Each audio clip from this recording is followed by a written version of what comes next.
Hello കൂട്ടുകാരെ, അപ്പോൾ എല്ലാവർക്കും എൻ്റെ പുതുവത്സര ആശംസകൾ. അപ്പോൾ ഇന്ന് ന്യൂ ഇയർ ആയതുകൊണ്ട് നമുക്ക് ഓഫും കാര്യങ്ങളും ഒന്നുമില്ല. അപ്പോൾ രാവിലെ എങ്ങനെയാണ് ഒരു നോർമൽ ഡേ, അതുപോലെ നമ്മൾ രാവിലെ വരുന്നു, പണിയെടുക്കുന്നു, പോകുന്നു. അപ്പോൾ നമ്മൾ വിചാരിച്ചു അതിൻ്റെ ഇടയിൽ ഒരു എന്താ പറയുക, ഒരു എൻ്റർടൈൻമെൻറ്റിന് വേണ്ടി നമുക്ക് ഫുഡ് കഴിക്കാൻ പുറത്ത് പോകാമെന്ന് വിചാരിച്ചു. അപ്പോൾ തലേ ദിവസം നമ്മൾ പ്ലാൻ ചെയ്തിട്ടുണ്ടായിരുന്നു എന്തായാലും പുറത്ത് പോയിട്ട് കഴിക്കാമെന്ന്.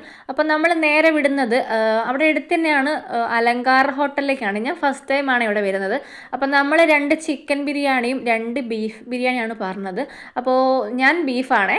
അപ്പോൾ നല്ല ടേസ്റ്റ് ഉണ്ടായിരുന്നേ. എനിക്കിങ്ങനെ കഴിക്കുന്ന സമയത്ത് കുറച്ച് മസാല കുറച്ച് അധികമായിട്ട് ഫീൽ ചെയ്തു. ബാക്കി നോക്കുകയാണെങ്കിൽ ബിരിയാണിയൊക്കെ നല്ല ടേസ്റ്റ് ഉണ്ടായിരുന്നേ. നല്ല തൈരും അവിടുത്തെ അച്ചാറും എനിക്ക് ഭയങ്കര ഇഷ്ടപ്പെട്ടു. അപ്പോൾ അതെല്ലാം കൂട്ടി നന്നായിട്ട് കഴിച്ചു കേട്ടോ. 2025 സ്റ്റാർട്ട് ചെയ്യുമ്പോൾ ഒരുപാട് പ്ലാനിങ്ങും കാര്യങ്ങളൊക്കെ ഉണ്ടായിരുന്നു, അങ്ങനെ ചെയ്യണം ഇങ്ങനെ ചെയ്യണം എന്ന്. പക്ഷേ ചില നമ്മളെ പ്ലാൻസും കാര്യങ്ങളൊക്കെ ഇടയ്ക്ക് വെച്ച് സ്റ്റോപ്പ് ആയിട്ടുണ്ട്. പക്ഷേങ്കിൽ ചില പ്ലാൻസുകൾ ഞാൻ ഇപ്പോഴും കണ്ടിന്യൂ ചെയ്യുന്നുണ്ട്.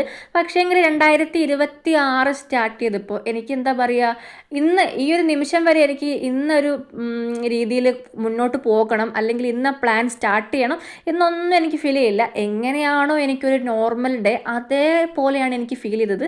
എന്തായാലും നന്നായിട്ട് പോട്ടെ എന്ന് വിചാരിക്കുന്നു. അപ്പോൾ എല്ലാവർക്കും ടാറ്റാ ബൈ ബൈ.